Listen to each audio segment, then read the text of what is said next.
just finishing the news. We'll have the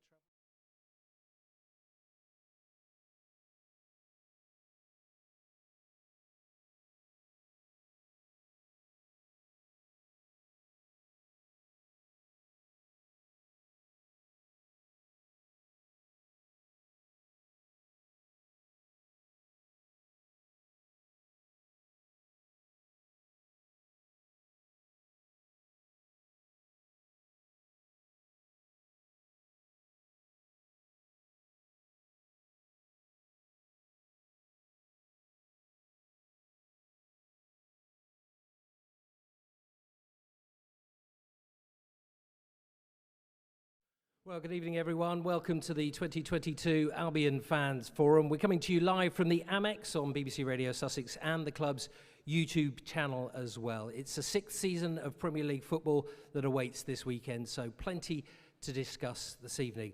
First, though, let's give a very warm welcome to our panel. On the left, the man who steered the team to their highest ever finish last season, the Seagulls head coach, Graham Potter, everyone.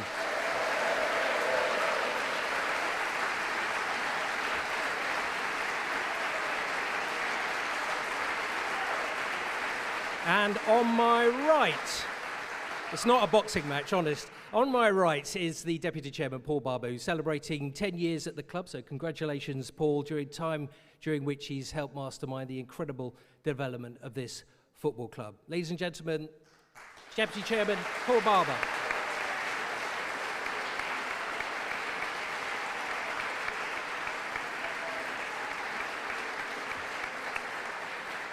Well, that's a pretty good start, isn't it? I think that's, thanks very much for that warm welcome. And I know you've got lots of questions. Just a reminder, you just need to come up to the front, come to one of the two mics on either side of the room to ask your questions this evening. If you want to say who you are and where you're from, don't go into too much of a historic on your life and times, because we've only got 60 minutes and it goes very, very quickly, I assure you. But there's a lot of you here, so that's brilliant. So let's get through the questions very, very quickly indeed.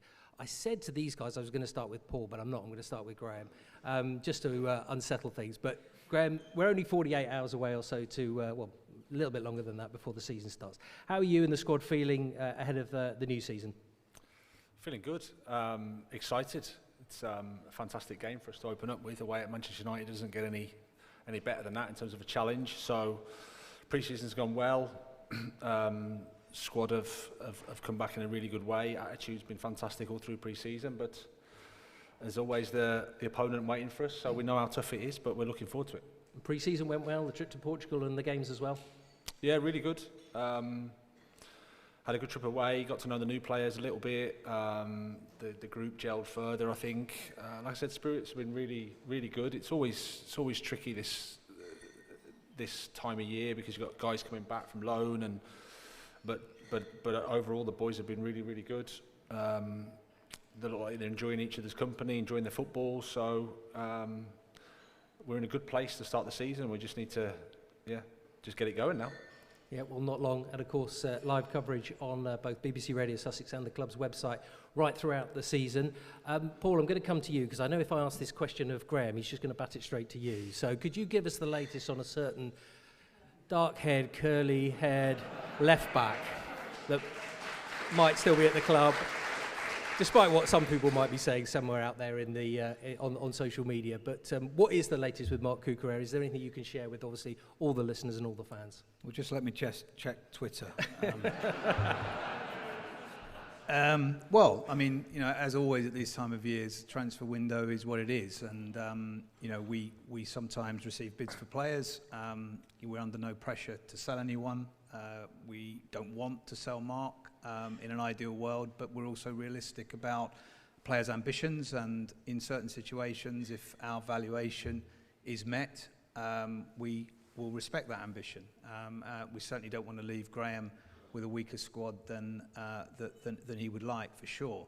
So it's an ongoing process, Johnny, and it's been a busy week. It's certainly been a busy day, and last night, as you know, we took the unprecedented step of issuing a statement, because what we won't allow at any time is the media to run away with a situation that isn't true.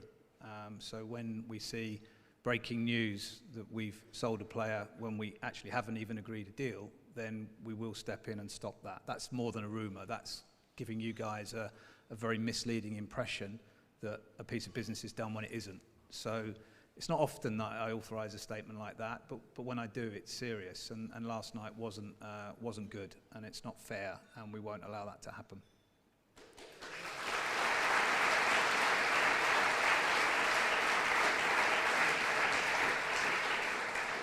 If anyone wants to start coming up and get ready for their first questions, feel free. Paul, in the past we've sometimes had this discussion, the transfer window has been closing, but the season's starting so early, obviously because of the World Cup as well. How frustrating or how challenging is it to have this at this stage of the season? And would you like to revert back to that situation, or is it just you just have to accept it now? I mean, personally, I always think the transfer window is better closed before the season starts. I'm sure Graham would probably feel the same, because you want to give yourself the best chance of preparing the team for the new season with no distractions or disruptions. But we align with Europe for good reason in many ways, because we don't want to give English clubs a disadvantage when it comes to the market closing here and being open elsewhere. So it is a little bit of a mismatch, but yeah, I mean, in an ideal world, you know, the transfer window for me would be 1 month, not 3. It would close before the season started. We get all our business done quickly, and everyone's negotiations would be condensed. It's a bit like revising for an exam, and if you know that you've got 2 months to revise for an exam, you take 2 months. If you've got a month, you get it done in a month. And the transfer window is a little bit like that sometimes. You know, some clubs draw out their negotiations over a long period, and you know, that isn't always ideal, but we are where we are, and we'll deal with it. Okay, well, there may be more questions on the transfer window, but let's, who wants to be the first up? The brave person, someone, yes, the lady at the front, do come forward. Good evening, my name's Lisa, I'm a season ticket holder from Hove. My question is primarily for Graham. Oh, that's good. We'll just try and make you loud. So the question's for Graham, sorry. Primarily for Graham. Yeah. Given our fantastic 9th place finish last year was achieved despite an extended dry spell at the beginning of the year, what's the realistic target for this season, and should we hope for better? There you go. Good first question. Thank you very much indeed. Away you go, Graham.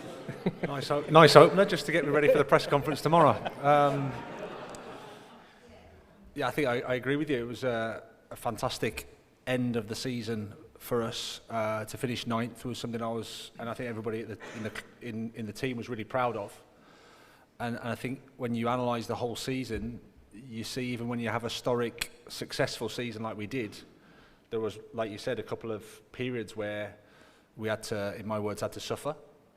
But I think that's life in the Premier League. That's part of the challenge that the Premier League gives you.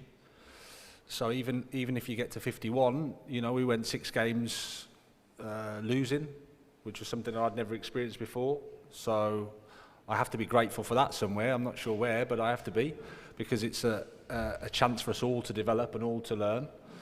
And yeah, you go periods where you don't win a long time because you have to pick up points, or you know, the fixture list or the international break comes along. So for me to sit here and say that isn't going to happen again, I'd be lying, because that's a part of the competing at the very, very highest level. But I think you have to have I always say you have to have 2 positions really, which is one, you have to respect the competition and the opponent and how difficult it is, and make sure you have enough points to maintain our status in the Premier League, because you can see that if you do things wrong or the margins go the wrong way, you can find yourself in trouble. But I also respect the fact that everybody needs to have ambition, and you need to have hope and belief that you can beat the system, because the reality of where we are as a club financially would put us, you know, not in the top half of the league. So we have to find our idea, we have to find a strategy, we have to go on a path that won't be straightforward, that will take lots of little turns. But if you believe in it enough and you work hard enough, then I think you can achieve it. We always say you want to keep improving, and I would never want to lower supporters' expectations. You just hope that people see the bigger picture and see the challenges that we have, and then as much as we can talk about where the league table is, I think it's also to remember the special times that you have as a club together, which is beating Manchester United 4-0 here, or going away to Tottenham and winning, or going away to Arsenal and winning, or you know, those special memories that we also had, which is, I'm pretty sure in the end question, I'll remember that more than the 9th or 8th or 10th or 11th. I remember those moments with you guys. Great first question. Thank you very much indeed. Okay. If you want to just keep on coming up, just get yourself... I don't think these front seats will be taken in. I know they've got reserved on them, but they're absolutely fine. So if you want to just make your way, just perch there ready for the next question. That's absolutely fine as well. So would you like to come forward, madam, and just ask your question? Yeah, fire away. Just say who it's for. It's for Paul.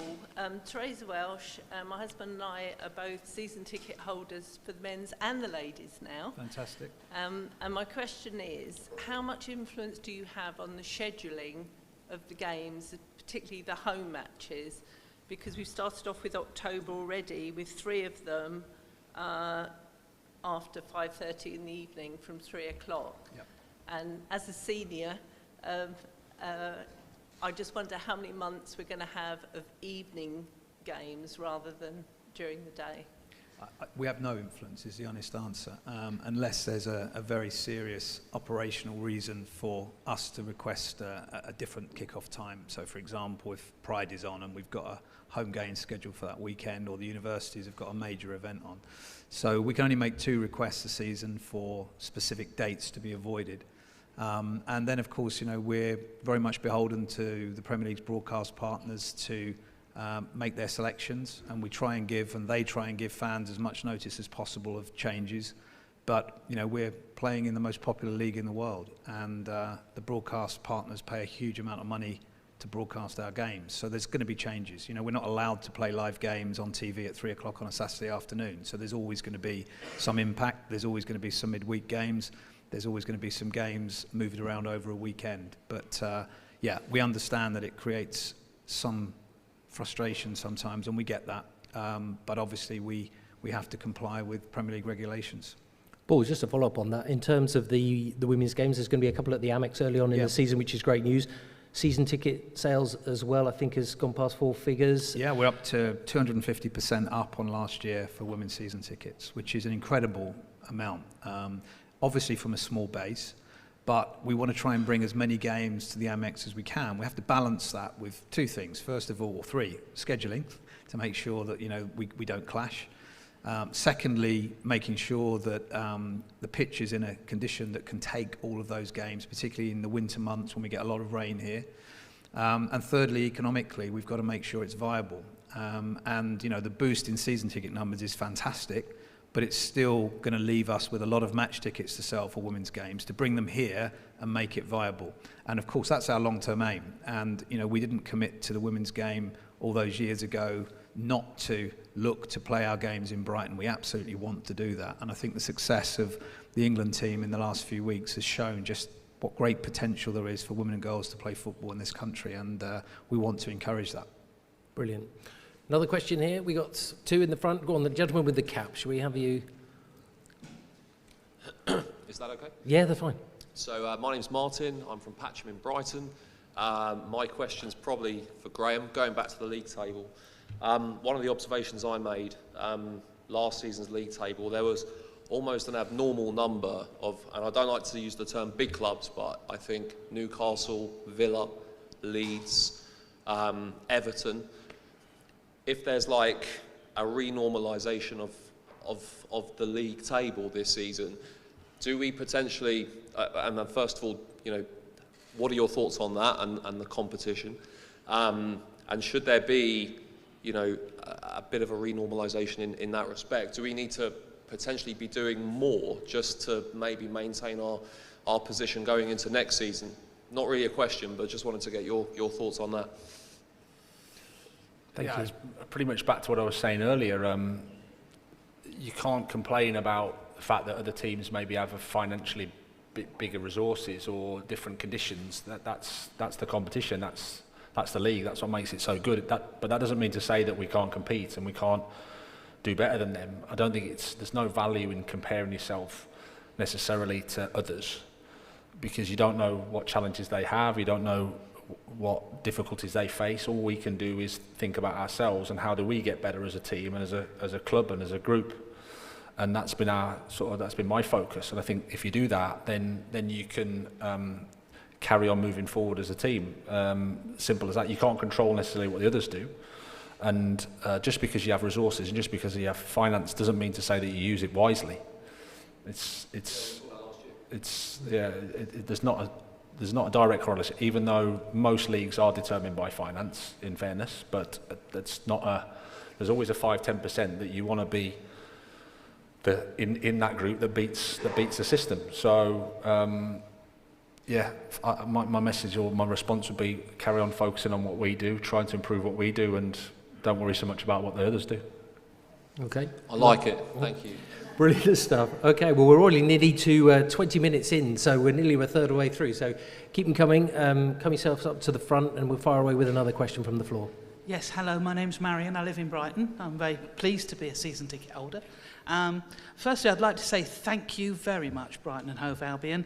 I was as proud can be when Alex Scott was complaining about the clubs that didn't allow the women's games to be played. Yay, Brighton and Hove Albion. Thank you very much. That was absolutely excellent. And I came here and I enjoyed the games. And I've got a question about loyalty points, or I've got a suggestion about loyalty points. As it stands at the moment, you can only gain more loyalty points by going to away matches. It's not everybody who's got the finances to go to away matches, or indeed the time off work to go to the further ones. And my suggestion is this: could we award loyalty points for women's matches, for under-23 matches, for the disabled players' matches, so that, A, it means that season ticket holders can gain more loyalty points, and maybe make them a lesser number or whatever, but it also means Brighton Hove Albion expanding their fan base, and that would be good, in my opinion. Okay, I think that was one for you, Paul, I think there. Marion, thanks for your question. Are you available to work in our marketing team anytime soon? Yes, what's the rate? Good negotiation. I think it's a really good point. I know Jenny Gower is in the room, our head of supporter services, so I'm going to ask her and her team and the marketing team to take it away and see if there's a way in which we can look at that in a slightly different way, because I think you're right, particularly with the opportunity to grow the women's game. I think it's a really good opportunity to perhaps have a look at it. Maybe not for this season, but certainly have a close look at it and see what we can do. But very good question. Thanks a lot. Yeah. So many good things to come out of the Euros.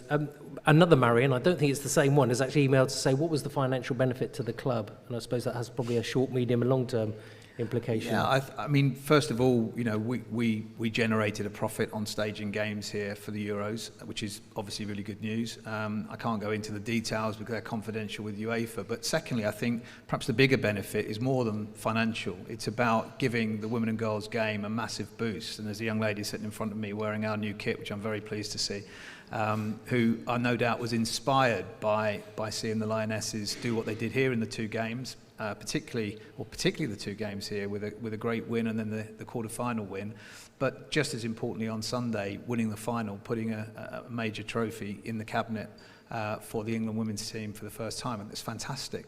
So, you know, the boost to women and girls football, the boost to the community, the boost to our club's own plans for women's football and girls football, hopefully we'll see the benefits for years to come. So it's not just about financial.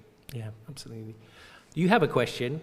We might as well come to you now then, shouldn't we? Because you're sporting the new kit, so go on, fire away. Can you just confirm that you're not being paid to wear that kit, are you? No, you sure? Okay. This is for Graham. Do you think Brighton is a team that will play in Europe? Oh, there we go. I like it. Straight to... Are you available to work for the BBC as well? Are you available to work for the BBC as one of their interviewers? I think you'd be very good. Go on then, Graham. Yeah, but the answer would be why not? Yes. I think, as I said, you have to hold both positions, understand the complexity and how tough the Premier League is.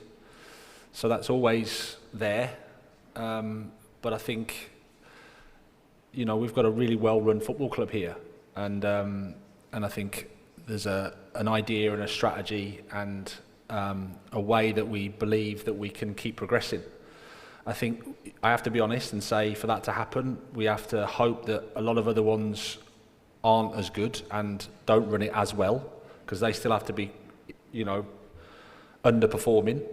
But I think you have to have that ambition and that hope, definitely. and you have to believe that you can win, you have to believe that you compete, and you have to believe that it's possible. So yes. Great question. Thank you very much indeed. Graham, just while we've got that, I'm just going to stick to Graham sent you this email about you, and as a coach, you talk about progressing players. His question is, would Graham Potter the player have been a better player under Graham Potter the coach?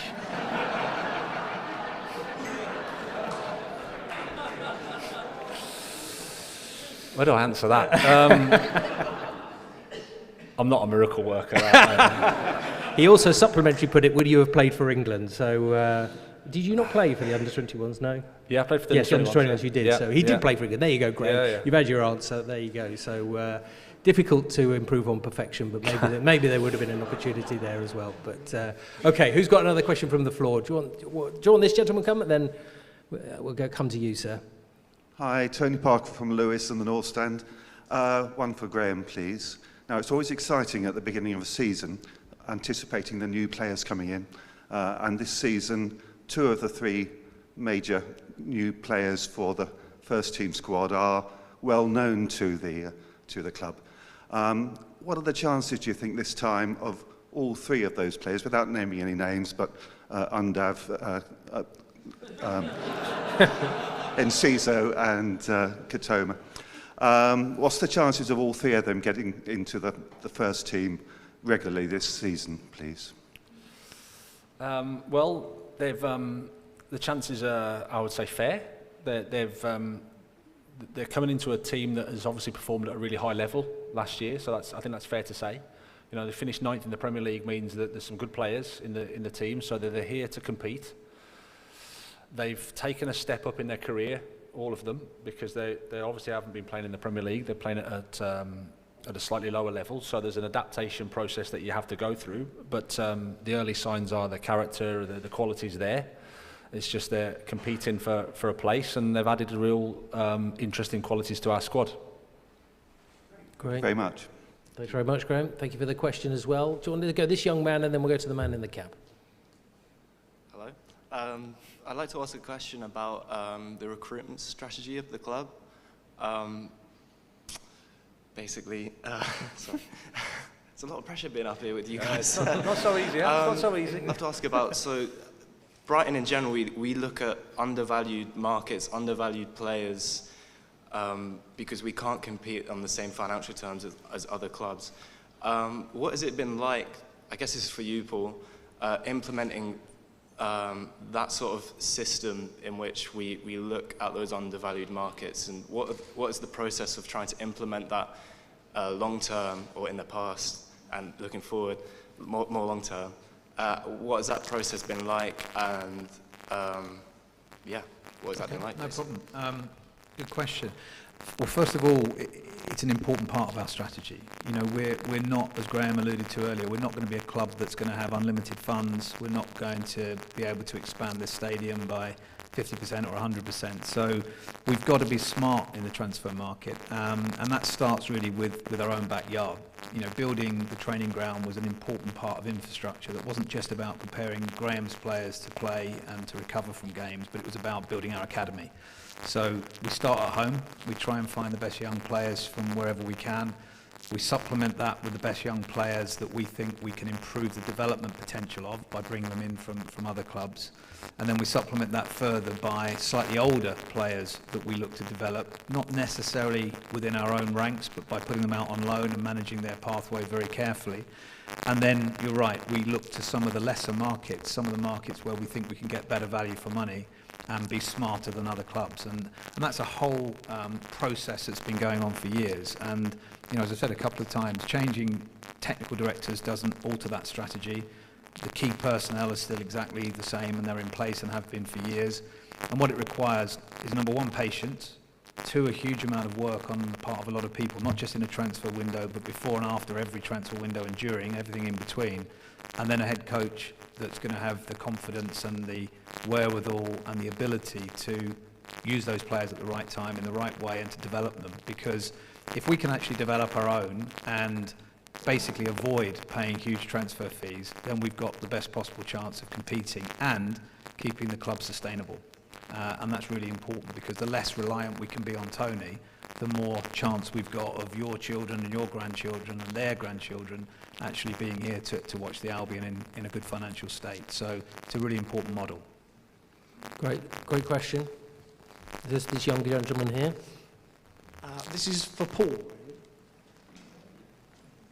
My name is Dave. I'm here tonight to talk about something I think is not right. The extra charge I face each year for something that I have right here. £20 at the Mo, there could be more, the following year 50, or maybe 4 score. That's 80 to you younger folk. And there's the rub, it must be stated. I fear this charge is age-related. For the older one is, the more likely not to own a modern, all singing, all dancing smartphone. For cup matches and ladies and friendlies I use an option always free. But here's the news. This year, unannounced, a new charge that's nifty. To print at home is now £2.50.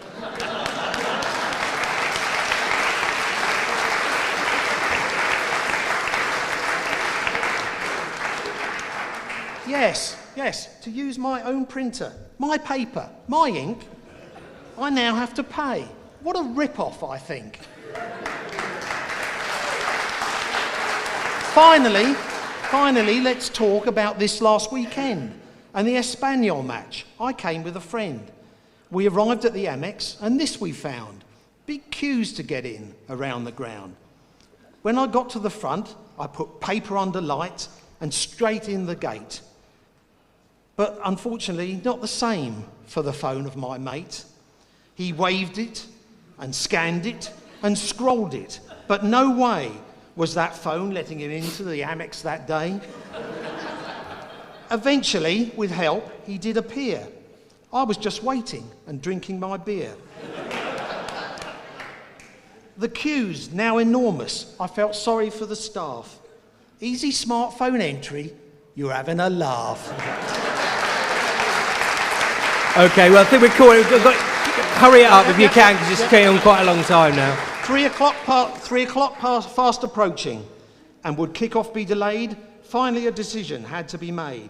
Throw the gates open, let them in with no check. System is broken, but oh, what the heck. And for this system, I must suffer. Extra charges and fees for being a silly old duffer. Money taken with no mercy or no pity. It's as bad as supporting Manchester City.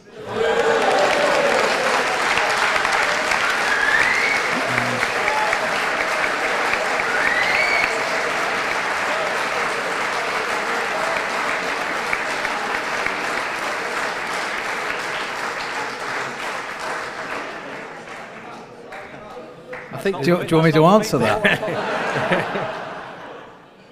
Listen, I think if you're going to wait for me to do it in verse, you might be waiting a long time. The extent of my English literature at O-level would tell you that we'd be waiting a very long time. Listen, what can I say? First of all, if you're paying £20 for your card to avoid a smartphone, you're better off buying a smartphone because you can get one for £20, then you only pay it once, right? So we're doing our best to keep prices fixed for season tickets at a time when inflation is running out of control. And inflation running out of control in any business is a difficult thing to manage. Staff costs are going up, energy bills are going up, food costs are going up, light is going up, everything's going up. But we're trying to keep your season tickets at the same price. The only way we can do that is to use the technologies that's available to make us as efficient as possible. And if we then have to run different systems, that's more costly for us. So yes, we want everyone to use digital ticketing to get into the stadium, not because we want to be awkward, not because we want to disadvantage older people. And by the way, over 80% of people in this country now, including the older generation, have a smartphone or can get one for £20, £25. So we have to be as efficient as possible to put as much money on the pitch as possible. So in order to help the gentleman on my left to maintain a top 10 finish in the Premier League, I need to give him as much budget as possible to help him do that. And if that means that we have to introduce little charges here and then to run alternative systems for people that don't have or don't want smartphones, unfortunately that's a small price we're going to have to pay. So although I couldn't put that into verse, unfortunately that is my answer. There we go. Okay, do you want to fire away? We're into the second half already, so let's keep them coming. My question's going to seem really boring after that. No, I just first of all just wanted to just quickly say I'm sure everybody here would join me when I say after Jakob's second operation, we all wish him the best and we all wish him the speediest recovery, and we want to see him playing for us really soon. But no, my question is this, quite silly really.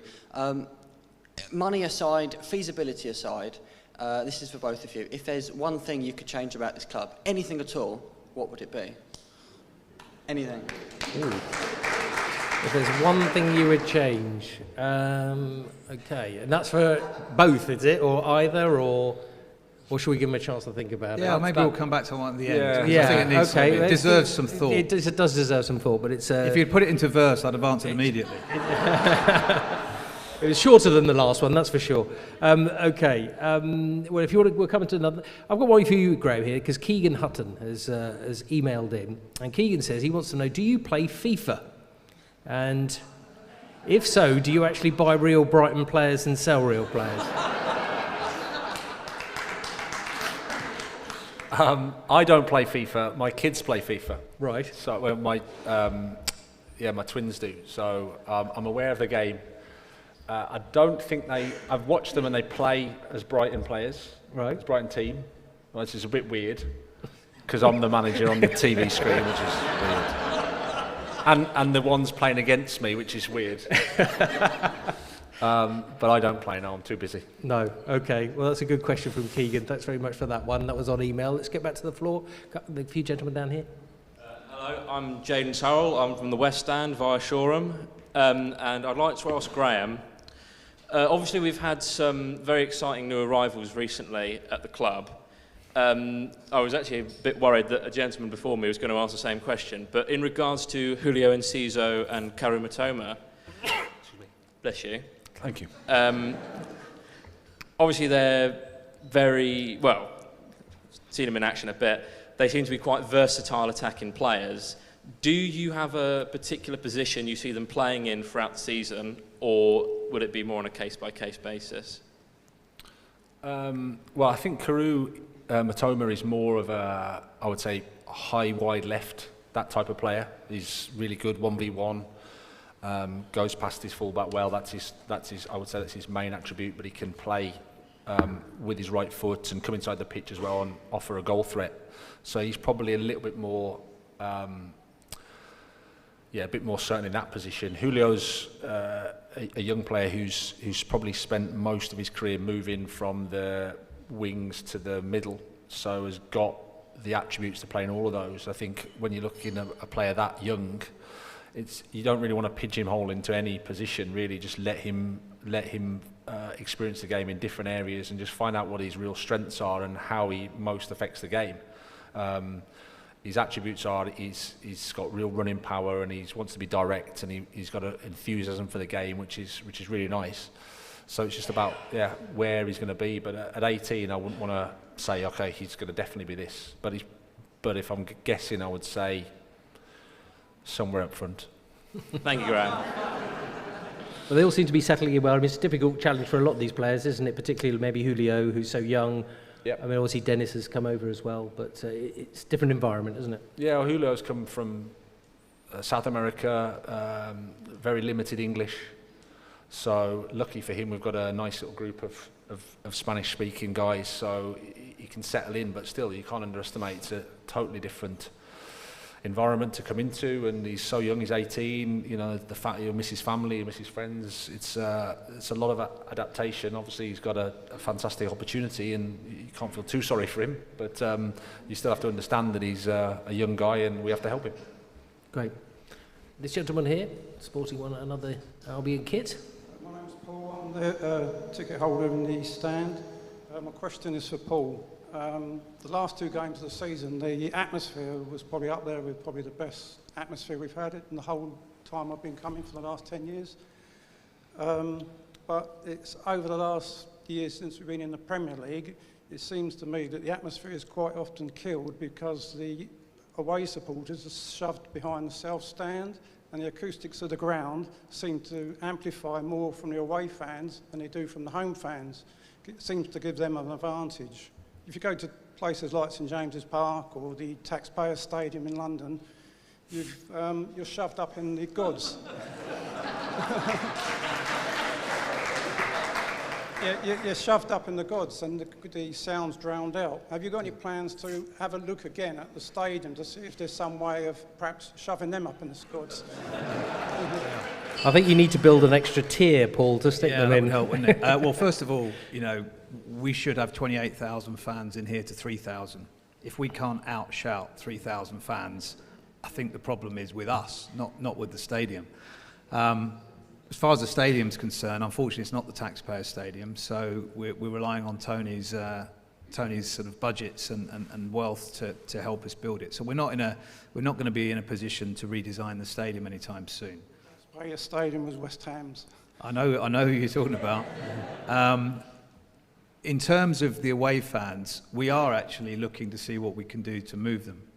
And if we can, then we'll try and shift them. It won't be out of the South Stand, but maybe not have the whole of it. But of course, in any football stadium, if you're moving 3,000 people, even a few degrees, one way or the other, that's going to impact on home fans who might already have season tickets in those areas. So we've got to think it through really carefully. We're also not in a position where we can put away fans in the gods, because you can't have away fans above home fans. Newcastle get away with it. I don't know how, to be honest. I might have a word with Dan Ashworth, see if he can sort it.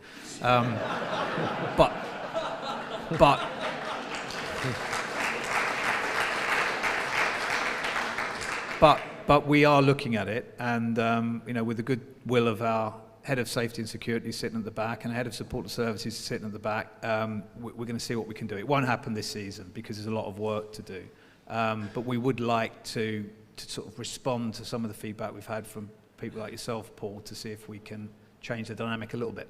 Okay, let's switch to this side of the room, because I know a few people have crept down to the front row down here as well.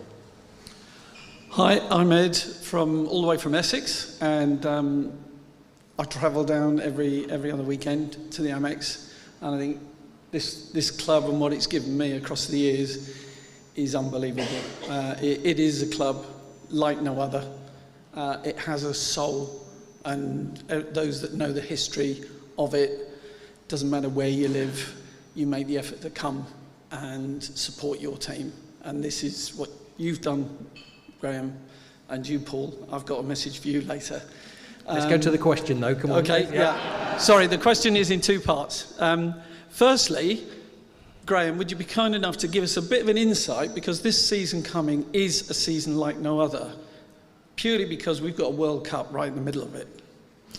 What preparations are you making because of international duty, and how we can get around potentially injuries, fixture? I know you've expanded the squad, but secondly, and it's a bit tongue-in-cheek, but it's very serious too, if you were the England manager, would you swap the current number 5 for ours?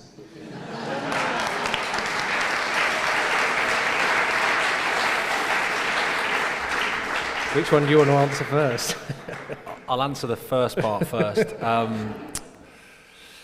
Well, basically, you have to plan. We know it's there. We know the World Cup's there, so it's just about planning, really.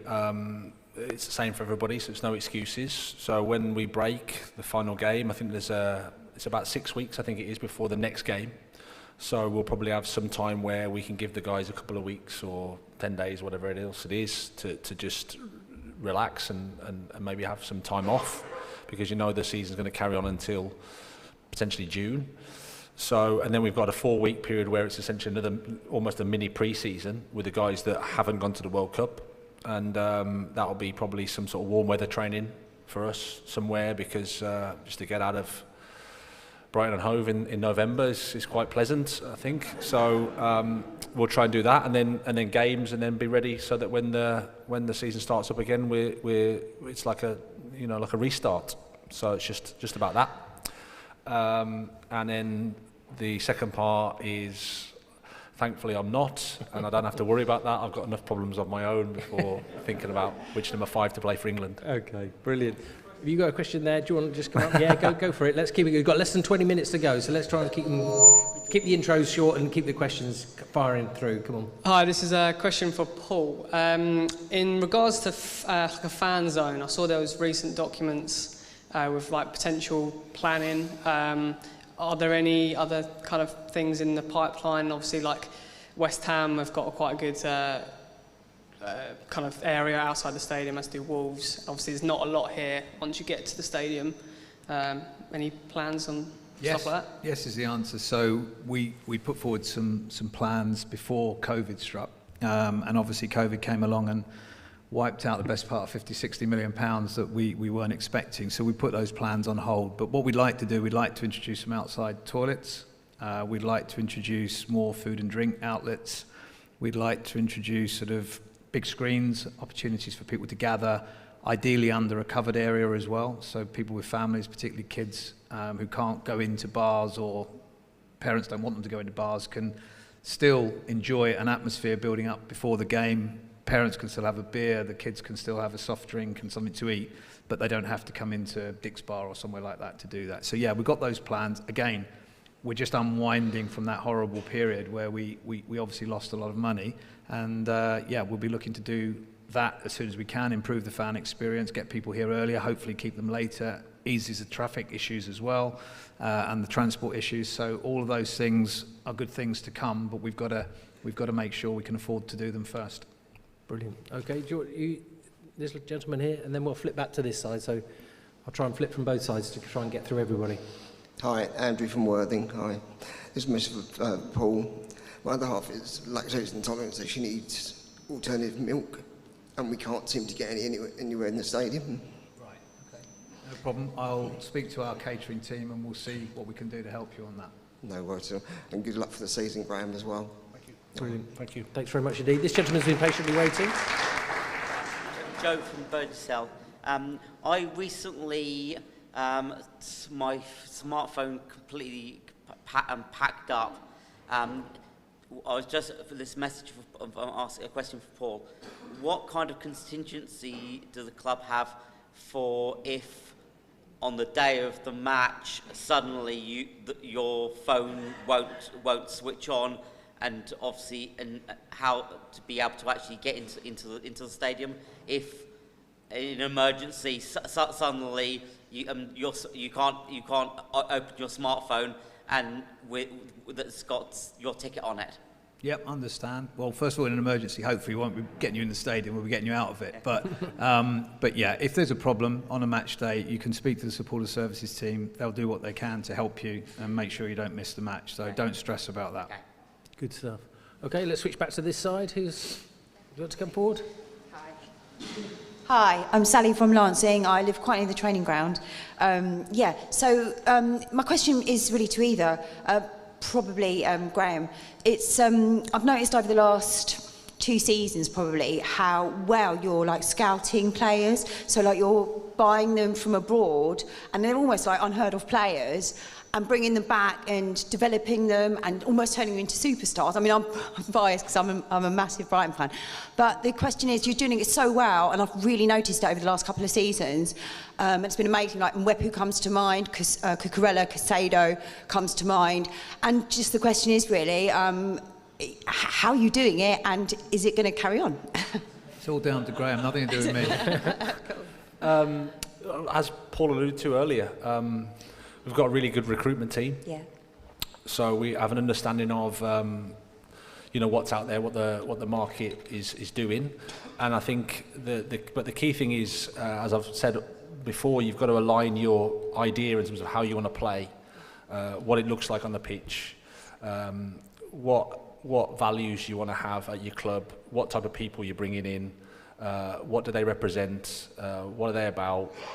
Those things, because it's actually it's the environment that you create. It enables people to, make the most of what they have. Ultimately, I'd like to say it's some magic trick that we have, but it isn't. It's just a combination of lots of good work from lots of good people, creating an environment that is hopefully people feel part of. They can feel that they're improving in, and then it's just really about the players having the desire and the responsibility to say, I want to do my best every single day. And then if that's the case, you've got a chance to improve. Okay, thanks very much, Sally. Thanks very much indeed. Did you want to ask a question? Yeah, if you come up on this side and then we'll switch back to that side. That's great. Hi there. Dominic from currently living in London, member of Seagulls Over London as well. Thought I'd get that in. Part of it's already been answered already. Because of the unusual situation of the World Cup during the middle of the season, I have full faith that you guys are planning behind the scenes, you know, to keep the players fresh, etc., the ones that aren't going there. Any chance maybe of some friendlies that, you know, during that period? Obviously, I know a lot of other teams are going to have players in the World Cup. Any friendlies that could be good for the players and the fans? Bit of fun? We're not allowed to. So not allowed to, no? FIFA, okay. FIFA regulations prevent any commercialised games during the competition period. Yeah. Okay. Thank you. One thing on pre-season, we've got a couple of emails about, we've only just finished one, but future ones about the global appeal of the club expanding to America, Asia. What plans are there, and can Seagulls fans across the globe expect a possibility of maybe going to see Albion abroad, further afield? Yeah, so next summer we're looking to make a trip to the US. We're looking to play at least 2 games, I think, on the East Coast, if we can. Still a lot of work to do on that and scheduling and so on, but that would be our first foray for a long time into, you know, quite far-flung places. So that would be exciting. We would hopefully be able to get that confirmed later in this calendar year and then announce so that people, if they want to come and watch us, can make their travel plans. Brilliant. I'm sure the stateside Seagulls will be very pleased indeed about that one as well. This gentleman here has been waiting patiently. Do you want to come forward? Bill from Worthing. Question for Graham. We've got 5 substitutes every game this season. I think you've come out as a fan of having 5 subs, but generally it's thought that it's going to favour the richer Big 6 teams. How do you stand on that, Graham? What's your feeling? Well, yeah, I think I am a fan of it, and it probably does favour the bigger teams, but that's still, for us, I think it's still good. From a selfish perspective, it makes it slightly easier for me, because then there's more players closer to the pitch because you've got 5 subs. So from a squad dynamic, that's a little bit easier. But actually, we've got a really good squad, players that are really close to the starting 11. So I think it's nice to have that extra opportunity, and we see it as a positive. I mean, generally, whatever you do in football generally favours the big ones. That's how it works. But doesn't mean to say that we can't be good at it as well. And we did it, I think, in lockdown, post-lockdown. We had 5 subs, and we quite liked the use of it, and I think it worked well for us. So we're positive. Okay, would you like to ask a question? Yes, my name's Alicia from Seaford. Questions for Graham. I was very impressed with Leandro Trossard's performance against Espanyol with his hat-trick. I'm just wondering if he's going to be in the first team more this season rather than on the subs bench, because I'd love to see more of him, basically. Okay. Especially if he scores hat-tricks, that's for sure. Yes. Yeah. From left back.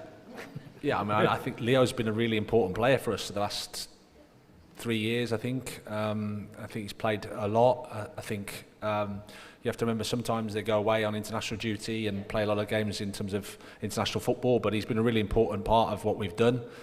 I think the back end of the season, I think he had his best form. Played on that position, the wide position, allowed him to score, really contributed to the team. So, yeah, I see no reason why he's not going to be a really important player for us.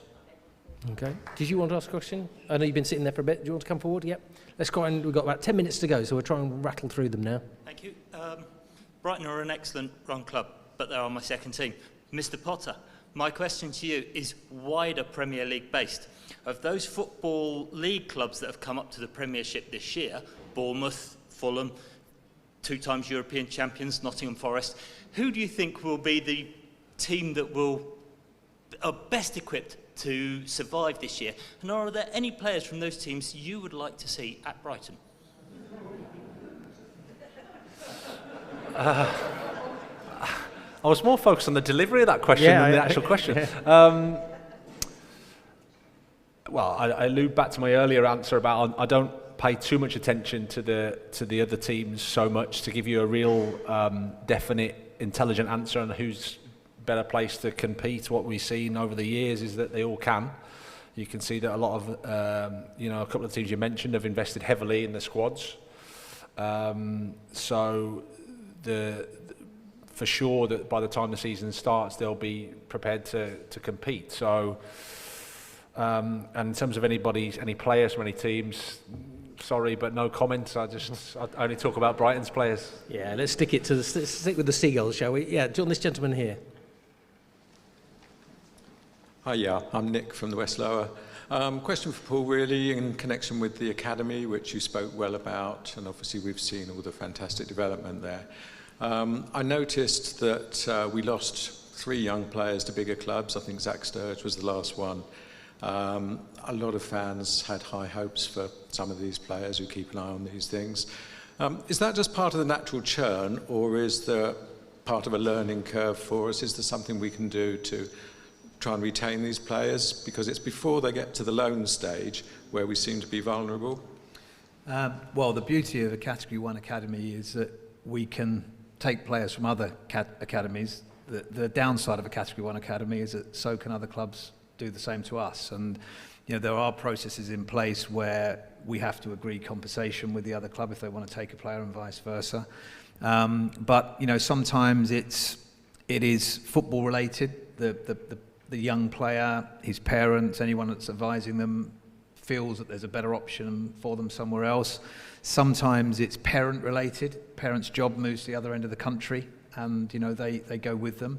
And sometimes there's intermediaries that feel that they can get a better future opportunity for young players somewhere else. So we have to take sometimes the rough with the smooth. It's not ideal, and certainly no one ever wants to lose a young player, but the reality is other clubs are losing young players to us as well. So, unfortunately, that's the way this particular world we live in works, and we try and limit it, and we've got great facilities, fantastic coaches, huge amount of investment, and we always try and convince the parent and the advisors if there are any of the pathway that we can provide. But it doesn't mean to say we'll always keep every player, unfortunately. Okay, do you want to ask a question there? And then we'll switch back to gentleman in the red over there. I'm a season ticket holder.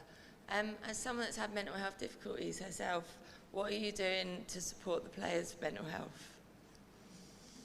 Thanks, Tanya. It's a really important question. We have a team of people within our player care area that support the players on a number of different levels. Literally from the very basic level, if you look at Julio, who's come from a very different country, very different environment, to help him settle into the country, get him fixed up with somewhere to live, bank accounts, cars, then to sort of just support his general mental well-being, because when you move across the world, you don't have any friends necessarily straight away. You need to build up a network, not just your teammates and the staff at the club, but outside of that, so we'll support them with that. Sports psychology, to help them with performance and performance psychology. And then, of course, if there are any particular issues that people have, players, just human beings, they will have the same ups and downs that you have and I have and everyone else has. And we've got people around them, specialists, that can support them when they need that kind of help as well. So there's a lot of help, not just the men, but the women's team, not just the men and the women, but the boys and the girls as well. Great. Let's go to this gentleman over here with the red top. We've got less than 5 minutes to go, so let's try and squeeze in another couple. Hi, Guy from Peacehaven and also Seagulls over Spain. Come to Marbella in November. I think the question's for Paul, but it is back to our number 5 and our new number 7. I think I'm right in saying that Lewis has done enough years to qualify for a testimonial, and I think at the end of this season, so has Solly. Are there plans for that? Is anything going to happen? Yeah, we don't tend to do testimonials in the modern era. For in the old days, as it were, players didn't earn the kind of money that they do now, and so therefore it tended to be a thing. More recently, players have tended to do those sort of games for charity, their own charities or others. We haven't discussed it as a board or with Lewis or with Solly. But again, they're the sorts of things that we will look at nearer the time and discuss with the players. But there's no reason why not, but it tends to be these days for a different purpose. And of course, it's got to be fitted into an already crazy calendar. Okay, the gentleman on the end, you've been sat in there a very long time. I'm conscious of seeing you in the yellow shirt, so let's try and squeeze you in. Okay. I'm Keith, a season ticket holder since the Wooddean days. This is for Paul, and something we've emailed about, but I just want to publicly do it. You talked about how bad the traffic was here. I'm really concerned about this lack of cycling provision. We just need better provision, more stands, more access, and that will help to reduce the traffic problem. Can you make a commitment to improve that, please? Well, again, we need more people to be cycling. I kind of accept that. I don't think it's necessarily going to solve our traffic challenges, because every football stadium that I've ever been to in the world has traffic challenges before and after games, just by the nature of moving 30,000 people in and out of a small area. But where we can add to people's provision to use bikes, of course we'll do that. But again, we've got to do that within the confines of the stadium, making sure that it's safe for people to get here, get away, and to make it as convenient as possible. So we're always looking at it, and I know you and I have emailed back and forth on this a number of times, but it's something, don't worry, that we keep reviewing, and we'll do what we can to support. Okay. Do you want to ask a final question? It's going to have to be quick, and the answer's going to have to be quick as well. Go on, far away. My question's for Graham. Is how do you and your coaching team go from adapting players like Leandro, Pascal, like Marco Corella, into positions like, for example, Leandro has gone from a left forward to a left wing back, like psychologically for that like goal scoring ability, to that dirty hard work for the team? Like, how do you and your coaching team go about that? Luckily, you've only got 30 seconds. Yeah, I'll need more than that. We could always follow it up afterwards. Yeah. It's I suppose it's a process back to the original the idea. First off, from a game perspective, how do you want the team to play, and then it's always about looking at, okay, once you've got how the team can play, what does he bring to the team, what's his attributes, and always really you're trying to put players onto the pitch that make the most of what they have and make the most of their qualities, and then when the whatever position it is, it shouldn't really matter as long as they're doing what they do well often. So that's how we see it in a short answer. Yeah, there you go. Well, that's all we've got time for. I think there's only just a few seconds left, so maybe just time to thank the panel this evening and wish them all the best for the new season. Of course, extensive coverage on the club website and of course on BBC Radio Sussex. But for the time being and for 2022, let's say a big thank you to our panel this evening. The Seagulls head coach, Graham Potter.